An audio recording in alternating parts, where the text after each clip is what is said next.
Hello friends, आज मैं आपको पढ़ाऊंगा ज्योग्राफी का एक चैप्टर जिसका नाम है लेटिट्यूड्स यानी कि अक्षांश।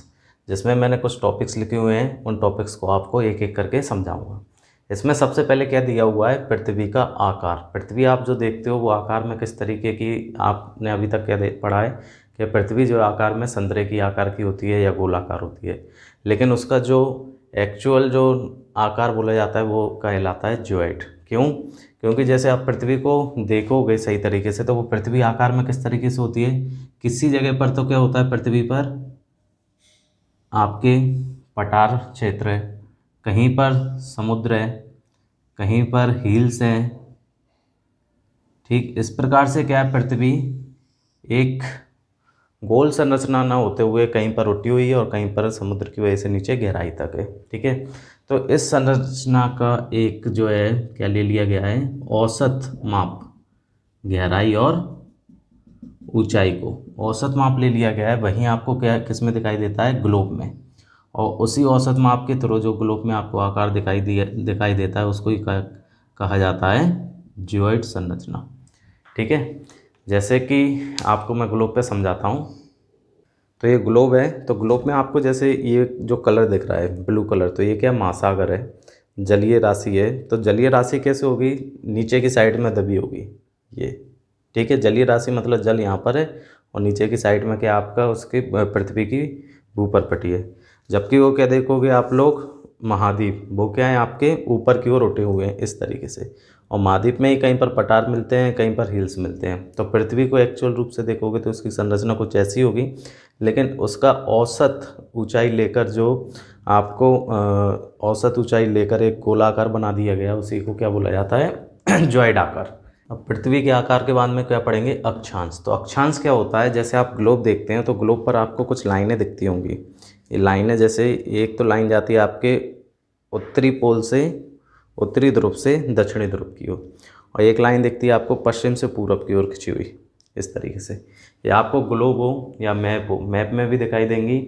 तो एक लाइन कौन सी होगी, आपके ऊपर से नीचे की ओर जा रही होगी, जो कि उत्तरी पोल से दक्षिणी पोल की ओर जाती है। और एक लाइन कौन सी दिखती है आपको, पश्चिम से पूरब की ओर खिंची हुई दिखाई देती है। तो ये दो प्रकार की लाइनें हैं। तो दो प्रकार की लाइनों में से एक लाइन तो कैसे हो गई आपकी खड़ी, और एक क्या हो गई, लेटी हुई लाइन है। तो जो लेटी हुई लाइन है उनको बोला जाता है अक्षांश, लेटीट्यूड। लेटी हुई लाइनों को क्या बोलते हैं, अक्षांश या लेटीट्यूड। ठीक है, तो जो ग्लोब पर लेटी हुई लाइनें खींची जाती हैं उनको क्या बोला जाता है, अक्षांश, इस तरीके से। उसके बाद में जो इस तरीके से खड़ी लाइनें रहती हैं उनको बोला जाता है आपका देशांतरी रेखाएं। ठीक है, तो इनको आपको मैंने एक ट्रिक भी बताई हुई है कि लेटी हुई लाइनें, इनको कैसे बोलते हैं, कैसे पहचानोगे, ये अक्षांश और ये देशांतर है। इनको बोला जाता है इंग्लिश में लेटीट्यूड, इनको बोला जाता है लॉन्गिट्यूड। तो ट्रिक के अकॉर्डिंग देखोगे तो लेटीट्यूड यानी कि लेटी हुई लाइन है, तो लेटीट्यूड इसे बोलते हैं। और इसको क्या बोलते हैं, लॉन्गिट्यूड। तो लॉन्गिट्यूड मीन्स क्या होता है, लंबी लंबी लाइन है, तो ये क्या हो जाएगी आपके लॉन्गिट्यूड। ठीक है, अक्षांश जो रेखाएं होती हैं वो क्या होती हैं, कोणीय दूरी अर्थ के सेंटर पर। मतलब ये ड्रॉ कैसे की जाती हैं, बनाई कैसे जाती हैं। तो जैसे आपका अर्थ है, अर्थ है और उसको मान लीजिए ये किस तरीके से, अर्थ के आंतरिक भाग है। आंतरिक भाग को देखोगे तो इसके बीचों बीच में से क्या होता है, एक आपका 0 डिग्री लाइन खींची जाती है, 0 डिग्री रेखा, जिसको क्या बोलते हैं, भूमध्य रेखा।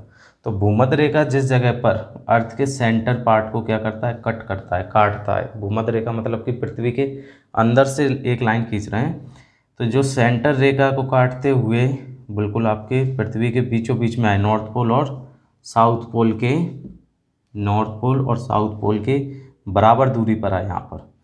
तो ये लाइन जब आपके सेंटर से जिस जगह से निकलेगी तो यहाँ से खींचते हुए एंगल देखेंगे तो यहाँ से यहाँ तक का एक एंगल क्या रहेगा, 0 डिग्री। यहीं से फिर आपकी एक लाइन ऐसे देखें तो उसका मान लीजिए एंगल का मान कितना हो गया आपका, 20 डिग्री। ठीक है, फिर उसके बाद में एक और लाइन खींच लेते हैं यहाँ पर, इस एंगल का मान लीजिए कितना हो गया आपका, 60 डिग्री। ठीक है, अब ये जो है ना लाइन है 20 डिग्री हुई कहाँ से, पृथ्वी के अंदर से। अब पृथ्वी के अंदर से इस तरीके से 20 डिग्री यहाँ, और पृथ्वी के ऊपरी भाग में इस तरीके से 20 डिग्री का क्या करते जाओगे, एंगल बनाते जाओगे। एंगल बनता चला गया और फिर वही dot dot dot dot line आएंगी उस लाइन को क्या कर दोगे आप, मिला दोगे। ऐसे ही 60 डिग्री, सारे डॉट डॉट लाइनों को क्या कर दोगे, आपस में मिला दोगे। तो ये जो डॉट डॉट के बाद में जो लाइन मिल रही है वही आपकी क्या कहलाएगी, 20 डिग्री अक्षांश। और ये जैसे 60 डिग्री है तो 60 डिग्री अक्षांश। और इस तरीके से क्या होता है, अक्षांशीय रेखाएं आपके पृथ्वी पर खींची जाती हैं। ठीक है, तो इस तरीके से क्या होता है, अक्षांशीय रेखाएं आपके पृथ्वी पर खींची गई हैं, ड्रॉ की गई हैं, जो कि एक काल्पनिक रेखाएं। वास्तव में पृथ्वी पर या आप किसी भी स्थान पर देखोगे तो ये रेखाएं आपको कहीं पर नहीं दिखेंगी। ये केवल काल्पनिक रेखाएं जो कि ग्लोब पर या मैप पर ड्रॉ की जाती हैं। ठीक, अब इसके बाद में क्या पढ़ेंगे, पैरेलल ऑफ लैटिट्यूड। तो ये आपको समझ में आ गया होगा ये किस तरीके से हुआ। आप क्या देखेंगे, parallel of latitudes. Parallel of latitudes क्या होता है कि जो अक्षांशीय रेखाएं होती हैं वो एक दूसरे से किस तरीके से रहती हैं, पैरेलल। पैरेलल मीन्स क्या होता है कि कोई भी एक लाइन, दो लाइन है जो कभी भी एक दूसरे को इंटरसेक्ट ना करें, एक दूसरे को ना काटें, तो उसे क्या, उन दो लाइनों को क्या बोला जाता है, पैरेलल लाइन। इन दोनों के बीच की दूरी हमेशा क्या होती है, एक ही बराबर होती है किसी भी स्थान पर। अगर आप इस लाइन को आगे भी बढ़ाते जाएंगे तब भी क्या रहेगी, एक ही दूरी रहेगी और कभी भी एक दूसरे को इंटरसेक्ट नहीं करेंगी। तो इसे क्या बोला जाता है, पैरेलल। तो लैटिट्यूड किस तरीके से, पैरेलल लाइन है तो क्या है, पैरेलल ऑफ लैटिट्यूड। लैटिट्यूड तो फिर आपको समझ में आ गया होगा जो आपकी अक्षांशीय रेखाएं वो कैसी हैं, पैरेलल हैं। साथ ही साथ में जो अक्षांशीय रेखाएं वो कैसी हैं, कोणीय दूरी पर बनाई गई हैं सेंटर से। सेंटर से जितना कोण होता है उसी की वैल्यू उसके पृथ्वी के सतह पर खींची गई लाइन का भी होता है, ग्लोब पर खींची गई लाइन का। उसके बाद में नेक्स्ट दिया है अक्षांश की गणना 1 डिग्री पर। ठीक है, तो सबसे पहले दिया है कुल अक्षांश रेखाएं 179 ग्लोब पर और 181 मैप पर। अक्षांशीय रेखाएं जो हैं ग्लोब पर अगर उनकी संख्या काउंट गिनोगे तो वो कितनी है, 179 और मैप पर है 181। तो इसको मैं आपको समझाता हूँ किस तरीके से ग्लोब पर कैसे कम और मैप पर कैसे ज़्यादा है, जबकि लाइनें तो आपकी एक ही है अक्षांश रेखाएं। यहाँ पर आपको मैंने अभी बताया था कि जो कोण से खींची जाती है तो वो कोण भी आपको मालूम है कितने कितने डिग्री के कोण हो रहे हैं, तो उससे लाइनें भी वहीं आएंगी गिनती की। तो सबसे पहले मैं आपको बताता हूँ किस तरीके से ग्लोब पर इनकी संख्याएँ 179 होती है। तो ये क्या ग्लोब है, तो ग्लोब पर अगर आप देखोगे अक्षांशीय रेखाएं, मैंने आपको बताया क्या होती है, अक्षांशीय रेखाएं पश्चिम से पूरब की ओर खींची जाती हैं। तो पश्चिम से पूरब की ओर जब ग्लोब जो रेखाएं खींची जा रही हैं तो यहाँ पर सबसे बीच में जो रेखा खींची जाती है उसका मान कितना है, 0 डिग्री। तो रेखा भले ही इसका कोणीय मान ना हो, कोणीय मान क्या है, 0 डिग्री, तो 0 डिग्री कोण में कोई मान नहीं होता है, लेकिन ये क्या एक लाइन क्रिएट कर रहा है, लाइन बन रही है इससे, तो ये लाइन तो गिनती में आपकी आएगी। तो यहाँ से अगर आप गिनती करोगे तो यहाँ से 1 डिग्री पर, कितने पर गणना कर रहे हैं, 1 डिग्री पर, एक डिग्री पर अगर अक्षांश की रेखाओं की गिनती करोगे तो यहाँ तक ये कितने हो जाएंगे, 90 डिग्री। इसी तरीके से यहाँ पर गणना करते जाओगे तो यहाँ पर कितने हो जाएंगे, 90 डिग्री। तो 90 डिग्री ये और 90 डिग्री ये, टोटल कितने हो गए, 180 डिग्री। टोटल कितने हो गए आपके, 180 डिग्री। लेकिन अब इसमें देखिए कि 0 डिग्री क्या एक लाइन है जो आपको दिख रही है, लेकिन यहाँ पर 90 डिग्री पर कोई लाइन नहीं है, पोल है। जैसे आपका ये अर्थ है और ये पोल है और ये पोल है, 90 डिग्री आपका मान कहाँ पर आएगा, यहीं पर 90 डिग्री। तो यहाँ पर आप लाइन देखोगे तो यहाँ पर लाइन नहीं है। जैसे आपका 0 डिग्री ये लाइन बन गई, 30 डिग्री, 60 डिग्री, लेकिन 90 डिग्री क्या है, कोई लाइन नहीं है। तो इसमें से क्या करना पड़ेगा, 2 लाइन है 90 और 90, इनको क्या कर दोगे माइनस, तो कितना हो गया 178 डिग्री, 178 डिग्री। ठीक है, लेकिन अभी यहाँ पर तो कितना लिखा है 179, सॉरी लाइन्स ओनली।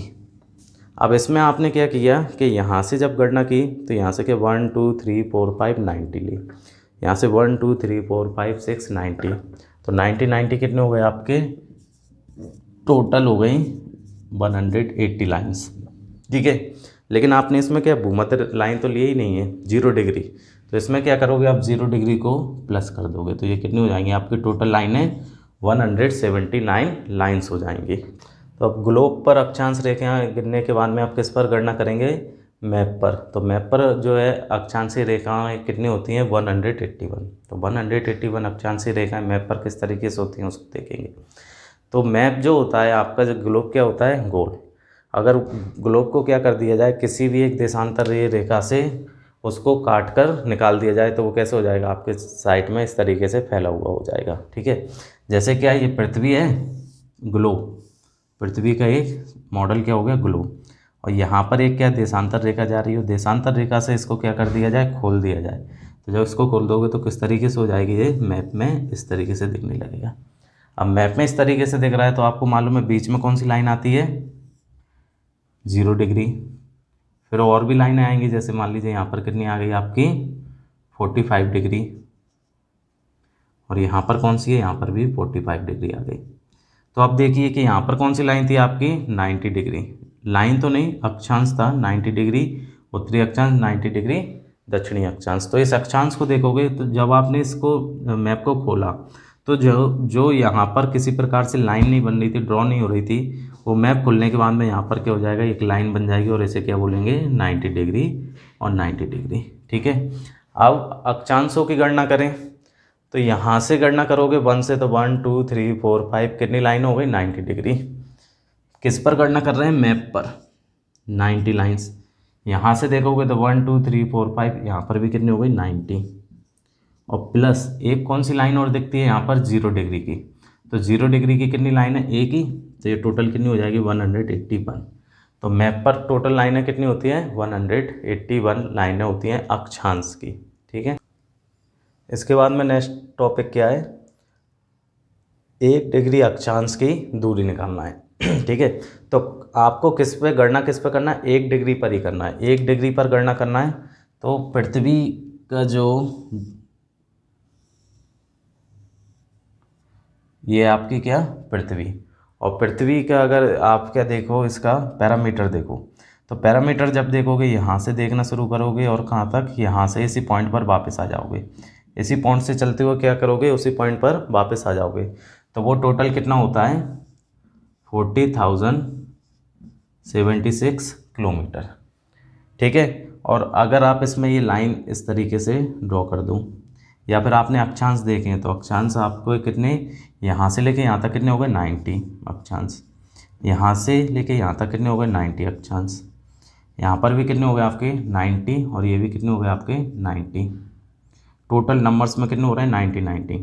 तो ये सारे अक्षांश कितने हो गए, 90, और यहाँ से यहाँ तक के 180, और यहाँ से यहाँ तक के 180। तो टोटल अक्षांश कितने हो गए, 180। तो जो 180 अक्षांश है, और यहाँ से लेके आपकी पृथ्वी की, यहाँ से लेके यहाँ तक पूरी पैरामीटर कितना है, 40,076 किलोमीटर। तो जो टोटल अक्षांशों की यहाँ तक रेखाएं हो गई वो कितनी हो गई, 360। तो इससे इसको डिवाइड करोगे तो कितना आएगा, 111.13 किलोमीटर। तो 1 डिग्री अक्षांश के आधार पर अगर आप गणना करोगे तो 1 डिग्री अक्षांश, एक अक्षांश से दूसरे अक्षांश के बीच की दूरी कितनी हो, 1 डिग्री ली जाए।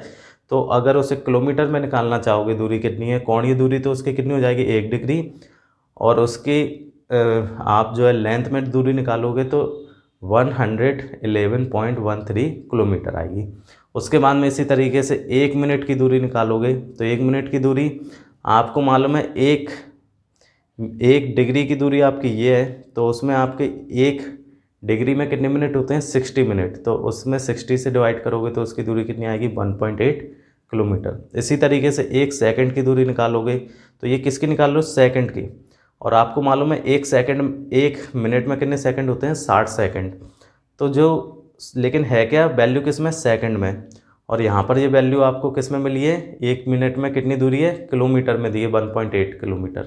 इसको किस में कन्वर्ट कर लोगे आप, पहले मीटर में, और मीटर से में फिर किससे डिवाइड कर दोगे, 60 से। तो 60 से डिवाइड करके आपका क्या आंसर आ जाएगा, 30 मीटर। मीटर क्यों आया है, क्योंकि इसको किस में पहले कन्वर्ट कर लिया, मीटर में कन्वर्ट कर लिया है। ठीक है, और यहाँ पर एक चीज़ और ध्यान रखना कि ये जो मिनट और जो सेकंड है, ये समय से रिलेटिव नहीं है, ये आपके दूरी से रिलेटिव है। दूरी से, जैसे आपने पढ़ा हो, मैंने आपको भारत के भूगोल में भी बताया है कि जैसे आपकी यहाँ पर जो देशांतरीय रेखा है, वो यहाँ पर देशांतरीय रेखा का मान कितना है, जो भारत के पूर्वी भाग को टच करता है, 97 डिग्री 25 मिनट। ठीक है, तो इसी तरीके से यहाँ पर ये दूरी निकाली जाती है। तो ये क्या हो गई, आपके पेपर में कई बार आता है 1 डिग्री अक्षांश के बीच की दूरी क्या होती है, 1 मिनट अक्षांश की दूरी क्या होती है, 1 सेकंड अक्षांश की दूरी।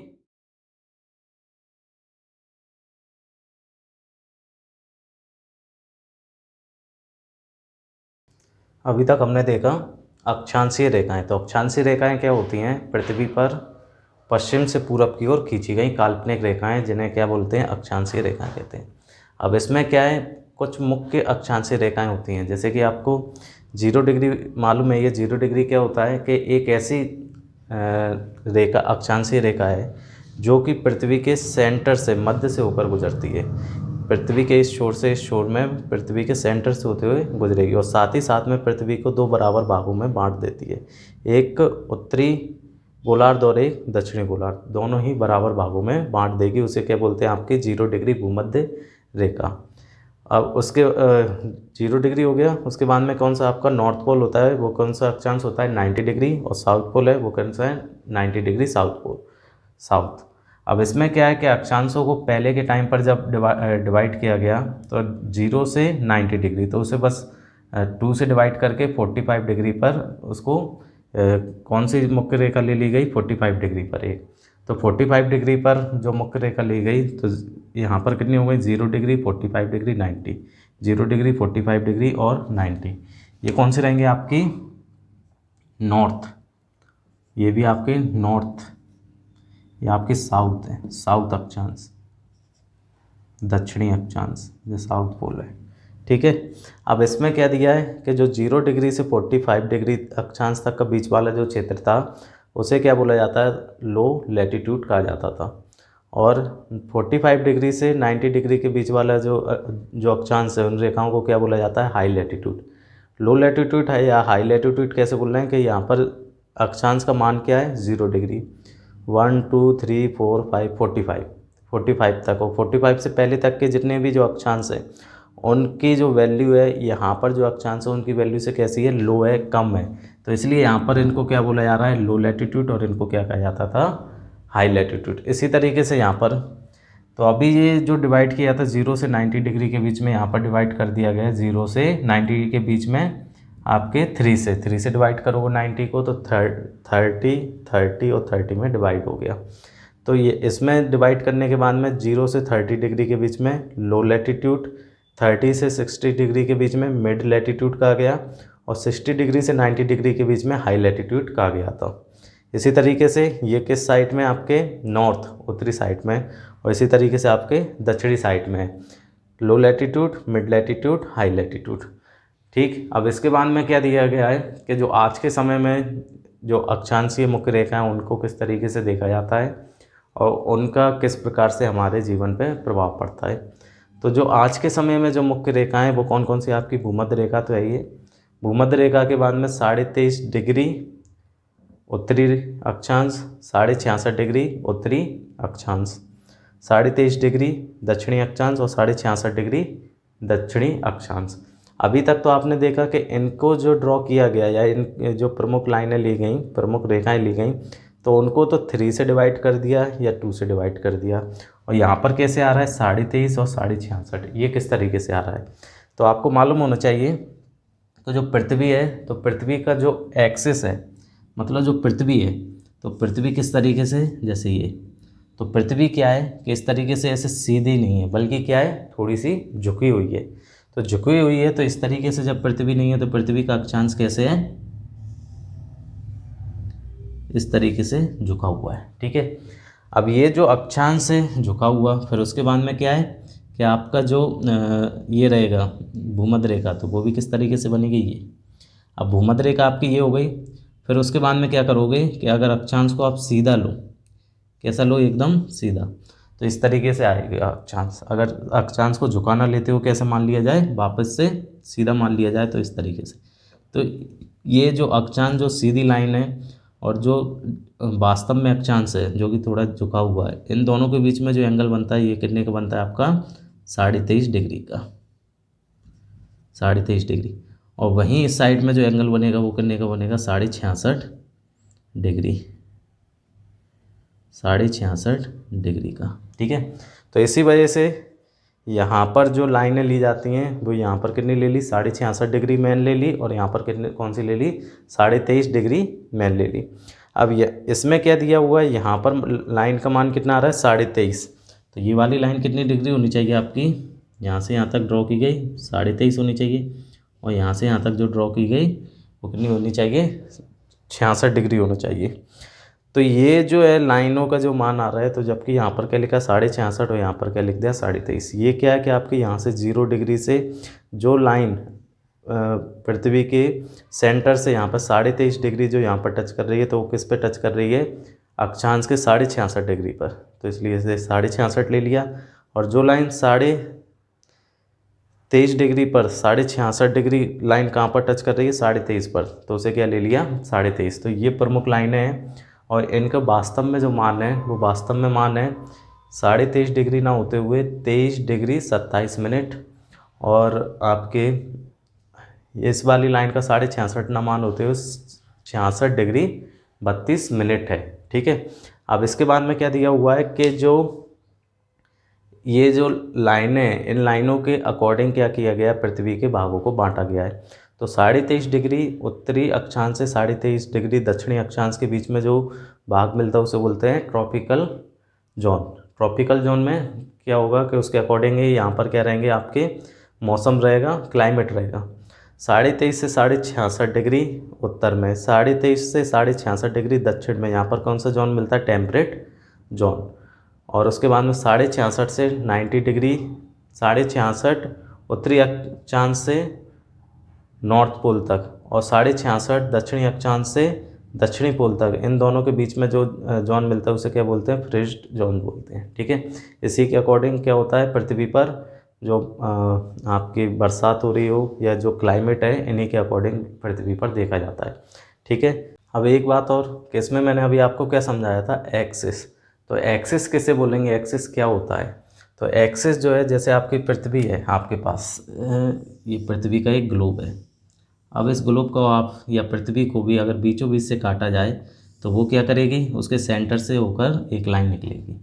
इसी तरीके से ये तो आपने किस लाइन से काटा 0 डिग्री भूमध्य रेखा से या 0 डिग्री अक्षांश से। अब उसके बाद में क्या दूसरी लाइन से अगर पृथ्वी को काटा जाए तो वो क्या सेंटर से काटेगी, पृथ्वी को नहीं काटेगी। फिर एक और लाइन को काटा जाए, मान लीजिए कितने डिग्री काट दी आपने 30 डिग्री, और ये 60 डिग्री से काट दिया, तो ये जो लाइनें निकल रही हैं तो वो क्या पृथ्वी के सेंटर को काटेंगी, नहीं काटेंगी, बल्कि क्या एक कॉमन पॉइंट पर एक ज़रूर बीचों बीच में काटती जाएंगी। कॉमन पॉइंट बनता जाएगा एक सभी लाइनों से, तो वही कॉमन पॉइंट आपस में मिलकर क्या कहलाता है, एक्सिस कहलाता है। उस कॉमन पॉइंट को क्या बोला जाता है, एक्सिस। तो पृथ्वी का एक्सिस किस प्रकार से डिफाइन करोगे कि पृथ्वी की जो भी अक्षांशीय रेखाएं, अक्षांशीय रेखाएं पृथ्वी के अंदर से जिस क्षेत्र से गुजरती है, तो वो सभी अक्षांशीय रेखाएं एक कॉमन पॉइंट, एक कॉमन बिंदु, मध्य बिंदु मिलता है, और वही मध्य बिंदु सभी अक्षांशीय रेखाओं को मिला दिया जाए तो उसको क्या बोला जाता है, एक्सिस कहा जाता है। इसके बाद में एक चीज़ और देख लेते हैं कि जैसे जो पृथ्वी है, तो पृथ्वी पर अगर देखा जाए तो सबसे लॉन्गेस्ट, सबसे बड़ी अक्षांशीय रेखा कौन सी है। तो आप नॉर्मली ग्लोब पर देख लीजिए कि जैसे 90 डिग्री जो रेखा है वो तो आपकी 0 डिग्री ये लाइन है। ठीक है, उसके बाद में अगर आप मान किसका ले लीजिए 66 डिग्री का, तो 66 डिग्री ये लाइन है यहाँ से यहाँ तक बस। ठीक, तो आप खुद देखोगे तो आपको कौन सी लाइन आपको बड़ी दिख रही है, 0 डिग्री।